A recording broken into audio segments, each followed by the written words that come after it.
First of all, deciding the best player in football history is tricky enough, but the impact a head coach can have on their team is even harder to unpick from the outside looking in. The role of a manager has evolved from a de facto secretary to the face of the team. At times, the stature of the figure patrolling the perimeter of their technical area can be even bigger than that of the players charging around on the pitch. With that being said, the key factors we have included to prepare this list is number of trophies won, longevity per clubs managed, style of play, history of teams managed and their influence in shaping the team as a whole unit, and lastly, the honorable mentions goes to Brian Clough, Ottmar Hetzels, Johan Cruyff and Marcelo Lippi, which are few names of brilliant tacticians during 20th century. At number 10, Jose Mourinho. After working as an assistant under Sir Bobby Robson and Louis van Gaal at Barcelona, Mourinho forged his own path and, following brief spells with Benfica and União da Leiria, then the Special One announced himself to the world with his remarkable success as the manager of Porto, winning 2004 Champions League against Monaco. Then he had brilliant spells at Chelsea and Inter Milan, claiming an incredible treble with the latter and 3 league titles with Chelsea, which was never done before. After that he guided Roma to the inaugural UEFA Europa Conference League in his first season, and it made him the first manager to win all major European competitions. Though Mourinho's tactics no longer reap the rewards that they used to, with many managers favoring more expansive approaches, but few of those coaches will ever be able to boast a CV like his. Together. 3 for me and 2 for them. Respect. At number 9, Helinio Herrera. One of football's earliest tacticians, beginning his managerial career in 1944, Herrera's most notable spells came with Atletico Madrid, Barcelona and Inter Milan, winning 4 La Liga and 3 Serie A titles. Employing a rigid defensive style known as Catenaccio system, Herrera won 2 European Cups with Inter, and it was at the Nerazzurri where he arguably became the first manager in football history to gain credit for the way his team played. All teams throughout Europe were known for their headline-grabbing individual players, such as Di Stefano's Real Madrid, whereas Inter during the 1960s is still referred to as Herrera's Inter. At number 8, Ernst Happel.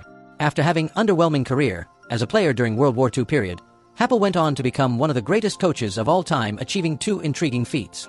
He was the first manager to win the European Cup with 2 different clubs, having guided both Feyenoord and Hamburg to glory in 1970 and 1983 respectively. Happel is also one of 6 managers to have won league titles in at least 4 countries, doing so with Dutch side Feyenoord, German outfit Hamburg, Belgium's Club Brugge and Austrian side Swarovski Tyrol. Then, Happel ventured into international management with the Netherlands, guiding them to a runners-up finish at the 1978 World Cup.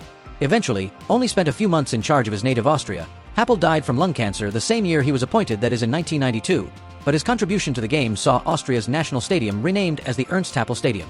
At number 7, Vicente del Bosque. Aside from a couple of loan spells, Vicente del Bosque spent the entirety of his playing career at Real Madrid, winning 5 La Liga titles, and went on to enjoy an excellent managerial stint with Los Blancos between 1999 and 2003, winning the Champions League twice as well as 2 La Liga titles. Bizarrely, Madrid opted against renewing Del Bosque's contract when it expired in 2003, and then went 4 years without winning another trophy. After a brief stint with Besiktas, he enjoyed a break from the game before returning as the manager of Spanish national team and guiding them to glory at the 2010 World Cup as well as Euro 2012, using fascinating tactical principles revolving around possession-based football, emphasizing control and creativity, better known as tiki-taka. At number 6, Luis Enrique. Another Spaniard in this list, and having played for both Real Madrid and Barcelona during late 1990s, Luis Enrique announced himself to the world with his remarkable success as the manager of Barcelona, winning the Continental treble in 2015 followed by a double in 2016, which featured the iconic trio of Messi, Neymar and Suarez. Then after a hiatus due to personal reasons, he subsequently led the Spanish national team to the semi-finals of Euro 2020 and the second place in the 2021 Nations League. With French club PSG, he guided them to the final of the Champions League, where they beat Inter Milan, a whooping 5-0 to complete another continental treble, the first by a French club, while he became the second manager to achieve this twice. You've knocked out all the Premier League opposition in this competition. The League of Farmers, no? At number 5, Arrigo Sacchi.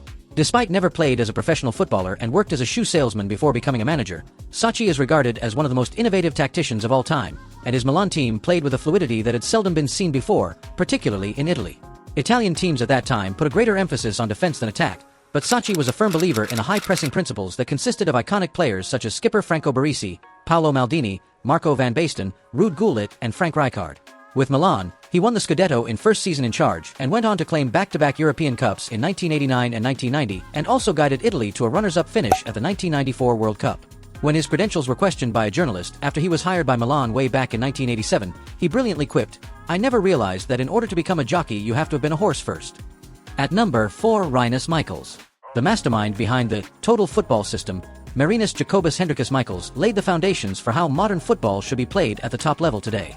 The idea behind the tactical principle was that players could leave their set position on the pitch and be covered by another player, allowing for teams to play in a fluid style rather than having to stay in a rigid, boring, and restrictive formation. The approach brought about great success for Michels, as he won league titles with Ajax and Barcelona, as well as 3 European Cups with the latter. The Dutchman also managed his home country on several occasions, guiding the Netherlands to glory at Euro 1988 as well as a runners-up finish at the World Cup 14 years earlier under the captaincy of great Johan Cruyff in 1974. Due to these contributions, Michels was named the FIFA Coach of the Century in 1999 and was also named the greatest manager of all time by France Football in 2019. At number 3, Carlo Ancelotti. One of several Italian managers on this list, Carlo Ancelotti has won more European Cups than any other coach in the competition's history till today. The understated statesman has 5 of them, having claimed 2 while he was in charge of AC Milan and 3 as manager of Real Madrid. Also, Don Carlo is the only manager in history to have won top-flight titles in each of Europe's top 5 leagues, having done so with AC Milan, Chelsea, Paris Saint-Germain, Real Madrid and Bayern Munich. Ancelotti is renowned for his tactical flexibility, having been able to achieve excellent results wherever he has gone irrespective of the players and revenue available to him, while he is known to be an excellent man-manager and also had a decent playing career during 1980s in Italy. At number 2, Pep Guardiola. Infused with principles of tiki-taka and total football, Josep Guardiola's philosophies have advanced the modern game more than any other manager. Pep has to be the greatest manager of this generation, having won 12 league titles during his senior management across spells with Barcelona, Bayern Munich and Manchester City. He has also won 3 European Cups. So far, only few coaches can boast this caliber of resume. Chelsea at the weekend, it looks like you got your mojo back. For many football fans, his Barcelona team between 2008 and 2012 probably is the greatest lineup of all time, with the likes of Xavi, Andres Iniesta, Gerard Piqué and Lionel Messi. Plenty of young coaches idolize Guardiola, and many of the people he has worked with, players and staff, have gone on to manage some of the biggest clubs in the world. At number 1, Alex Ferguson. Manchester United were a sleeping giant when Sir Alex Ferguson took over at Old Trafford in 1986, but during the 27 years that followed, the Scot re-established the club as one of the greatest in the world. Ferguson's body of managerial work does not begin and end with United, though. As successful manager of Aberdeen in the 1980s, winning 11 trophies, and famously defeated Real Madrid in the 1983 UEFA Cup Winners' Cup final, at United, Ferguson won 13 Premier League titles and 2 Champions Leagues, including a treble among glut of other honours. With a total of 49 trophies won across his managerial career spanning nearly 4 decades is a feat in itself, as he won trophies right till the end. A strongman manager and competitor, SAF has to be the benchmark for managers of this generation. That's it guys. If you like the video, then please do not forget to hit the like button and subscribe to this channel and tag your favorite manager of any era.